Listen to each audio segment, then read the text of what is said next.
તો દોસ્તો YouTube ચેનલમાં કે બેંક એકાઉન્ટ કેવી રીતે જોડવું તો દોસ્તો આપણે છે કે YouTube ચેનલ છે કે મોનેટાઈઝ થયા બાદ કે આપણે એડસેન્સ એકાઉન્ટમાં કે $10 થાય પછી છે ને કે આપણે કે એડસેન્સ એકાઉન્ટમાં કે બેંક એકાઉન્ટને છે કે જોડવાનું આવશે ઠીક છે તો દોસ્તો તમારે પણ કે તમારી ચેનલ છે કે મોનેટાઈઝ થઈ ગઈ છે પછી તમારે છે કે એડસેન્સ એકાઉન્ટ તમે ક્રિએટ કર્યું છે અને પછી તમારે એમાં પણ કે $10 છે કે થઈ ગયા છે પછી તમારે છે કે એમાં એડસેન્સ એકાઉન્ટ કે જોડવું છે ઠીક છે પરંતુ દોસ્તો તમને જાણ નથી કે કેવી રીતે જોડવાનું હોય છે તો દોસ્તો આવડો છે ને ખાલી પહેલેથી લઈને કે છેલ્લેથી ખાસ પૂરો જોઈ લો તો આવડેમાં હું તમને છે ને કે સ્ટેપ બાય સ્ટેપ એ પણ આસાન તરીકે કે બધી પ્રોસેસ કે આગળ શીખવાડું છું કે તમારે પણ YouTube ચેનલમાં કે એડસેન્સ એકાઉન્ટમાં કે તમારે તમારું બેંક એકાઉન્ટ જોડવું છે તો તમે જોડી શકો છો ઠીક છે પરંતુ કેવી રીતે જોડવાનું છે કેવી રીતે એડ કરવાનું હોય છે બધું પ્રોસેસ તમારે જાણવું દોસ્તો તો દોસ્તો વિડીયો છે ને કે છેલ્લે સુધી ખાસ પૂરો જોજો અને વિડીયો પસંદ આવે તો વિડીયોને જરૂરથી એક લાઈક કરી નાખજો ચેનલ પર નવા હોય તો ચેનલ સૌથી સબસ્ક્રાઇબ કરી નાખજો કારણ કે આવા નવા હેલ્પફુલ વિડીયો તમને ગુજરાતીમાં આ સેવાથી મળતા રહેશે ચાલો દોસ્તો હું તમને છે કે મોબાઈલ સ્ક્રીનમાં લઈ જઈશ ત્યાં જઈને તમને બધું શીખવાડું છું ઠીક છે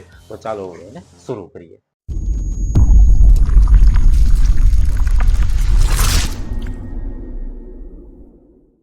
તો દોસ્તો હવે આપણે શીખીએ કઈ રીતે છે કે એડસેન્સ એકાઉન્ટમાં કે બેંક એકાઉન્ટને એડ કરવાનું હોય છે ઠીક છે તમે જોઈ શકો છો કે મારી ચેનલ છે કે મોનેટાઈઝ થઈ ગઈ હતી પછી એના પછી તમે જોઈ શકો છો કે $10 છે કે પૂરા થઈ ગયા છે ઠીક છે $10 પૂરા થયા બાદ કે આપણને છે કે નીચે તમે જોશો તો તમને છે કે આ ઓપ્શન જોવા મળશે ઠીક છે $10 તમારા મોનેટાઈઝ થઈ ગયા છે $10 હજી પૂરા નથી થયા તો તમને છે કે આ ઓપ્શન જોવા તમને નહીં મળે ઠીક છે $10 પૂરા થયા બાદ હવે આપણે છે કે આમાં એડસેન્સ એકાઉન્ટમાં કે બેંક એકાઉન્ટને એડ કરવું પડશે ઠીક છે તો તમે જોઈ શકો છો દોસ્તો આપણે શીખીએ કે કઈ રીતે એડ કરવાનું હોય છે તો તમે જોઈ શકો છો અહીં તમને લખેલું દેખાશે હાઉ યુ ગેટ પેડ કરીને ઠીક છે તો તમને લખેલું દેખાય કે ચૂઝ પેમેન્ટ મેથડ કરીને તો આપણે એની ઉપર ક્લિક કરશું એની ઉપર ક્લિક કરશો એટલે આપણી સામે આ રીતનું આવું ઇન્ટરફેસ જોવા મળે છે ઠીક છે પછી તમને એક ઓપ્શન જોવા મળે છે તમે જોશો તો એડ પેમેન્ટ મેથડ કરીને ઠીક છે તો એની ઉપર આપણે ક્લિક કરવાનું રહેશે એની ઉપર આપણે ક્લિક કરીએ છીએ એની ઉપર ક્લિક કરશું તો આપણી સામે આ રીતનું છે આખું ઇન્ટરફેસ આવશે આ બધી વિગતો છે કે આપણે ભરવાની રહેશે ઠીક છે હવે આમાં છે કે આ વિગતો ખાસ છે ને કે ધ્યાન આપીને ભરજો ઠીક છે કારણ કે આપણા બેંક એકાઉન્ટમાં જે પણ પૈસા આવે એ આપણા બેંકમાં આવે ઠીક છે ઉપર તમે જુઓ તો તમને લખેલું દેખાય છે કે બેનિફિશિયરી આઈડી આ તમને યાદ ન હોય તો તમે આ છે ને કે તમે ન ભરો તો પણ ચાલશે ઠીક છે આ ઓપ્શનલ હોય છે ઠીક છે હવે તમારે છે સિમ્પલી નીચે તમને બીજું જોવા મળે છે કે નેમ ઓફ બેંક એકાઉન્ટ હવે તમારા બેંક એકાઉન્ટમાં જે પણ નામ હોય એ તમારે સિલેક્ટ કરવાનું રહેશે કે અહીંયા નાખવાનું રહેશે ઠીક છે તો આપણે એ નામ છે કે નાખીએ ઠીક છે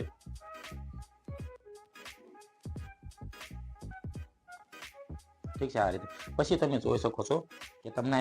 બીજો ઓપ્શન લખેલો દેખાય છે કે બેંક નેમ હવે તમારા બેંકનું જે પણ નામ હોય એ તમારે દાખલ કરવાનું રહેશે ઠીક છે તો અહીંયા એ કરી દઉં છું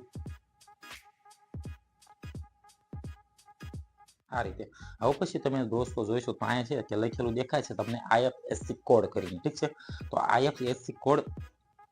આપણે અહીંયા દાખલ કરવાનું રહેશે ઠીક છે તો આપણે એ પણ અહીંયા દાખલ કરી દઈએ છીએ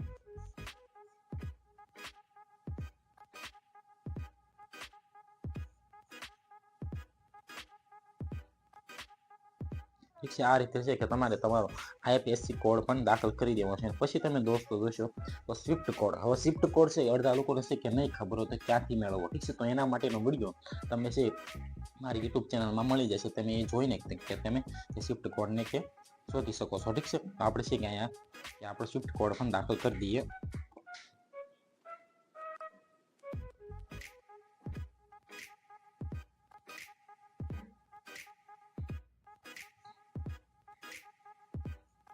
આ રીતે તમે જોઈ શકો છો કે આપણે સ્વિફ્ટ કોડ પણ કે આપણે દાખલ કરી દીધો પછી જુઓ તો અહીંયા બેંક એકાઉન્ટ કે તમારે દાખલ કરવાનું રહેશે ઠીક છે તો બેંક એકાઉન્ટ છે કે તમારે ખાસ ધ્યાન આપીને કે દાખલ કરવાનું રહેશે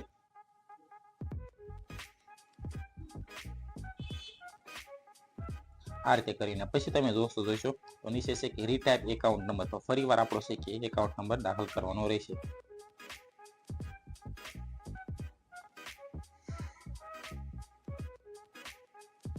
આટલું દાખલ કર્યા બાદ તમે જોઈ શકો છો દોસ્તો તમને છે કે સિમ્પલી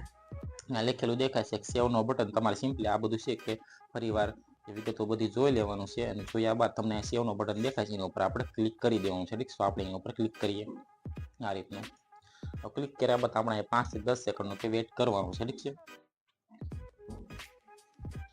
જેવું દોસ્તો આપણે સેવના બટન ઉપર ક્લિક કરીશું તમે જોઈ શકો છો આપણું છે કે પેમેન્ટ મેથડ છે જે એડ કરવાનું હોય છે બેંક એકાઉન્ટ આપણે એડ થઈ ગયું છે ઠીક છે તમે જોઈ શકો છો તમારે અહીંથી પછી એડિટ કરવું હોય તો પણ તમે કરી શકો છો તમારે રિમૂવ કરવું હોય તો પણ તમે કરી શકો છો ઠીક છે તો દોસ્તો આ રીતે છે કે તમે બેંક એકાઉન્ટ એડ કરી શકો તો દોસ્તો જોયું તમે તમારે પણ કે આ રીતે તમારું એડસન એકાઉન્ટમાં કે તમારે બેંકને એડ કરવું હોય તો તમે આ રીતે કરી શકો છો ઠીક છે મેં તમને બધી પ્રોસેસ એ પણ સ્ટેપ બાય સ્ટેપ કે આગળ શીખવાડી ઠીક છે તો આઈ હોપ કે તમને હવે છે કે આવડી ગયું છે કઈ રીતે છે કે બેંક એકાઉન્ટને કે એડ કરવાનું છે ઠીક છે તો દોસ્તો આઈ હોપ કે તમને આ વિડીયો પસંદ આવ્યો છે પસંદ આવ્યો તો આવડે જરૂરથી એક લાઈક કરી નાખજો ચેનલ પર નવા હોય તો ચેનલ જરૂરથી સબસ્ક્રાઇબ કરી નાખજો કારણ કે આવા નવા હેલ્પફુલ વિડીયો તમને ગુજરાતીમાં આ છે જરૂરથી મળતા છે તો આ ચેનલને જરૂરથી સબસ્ક્રાઇબ કરી નાખજો ઓકે બાય